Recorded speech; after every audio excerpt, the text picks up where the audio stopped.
Hi, I'm Jay, and this is a saddle valve. It is a standard part with almost all small capacity humidifiers. This valve supplies water to the humidifier and acts as a shutoff when you want to perform maintenance or shut down the humidifier for the summer. It is self-piercing and straps onto copper pipes between 1/2 inch and 1 1/4 inch in diameter. It should be replaced if it is leaking, won't open, or is damaged. Here are the parts that are standard with most saddle valve kits.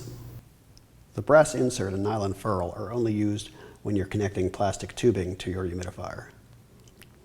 This is a brass ferrule, which is used for copper tubing connections. Brass nut, screws, saddles, gasket, and the valve. Thanks for watching. For additional help or questions, feel free to contact us.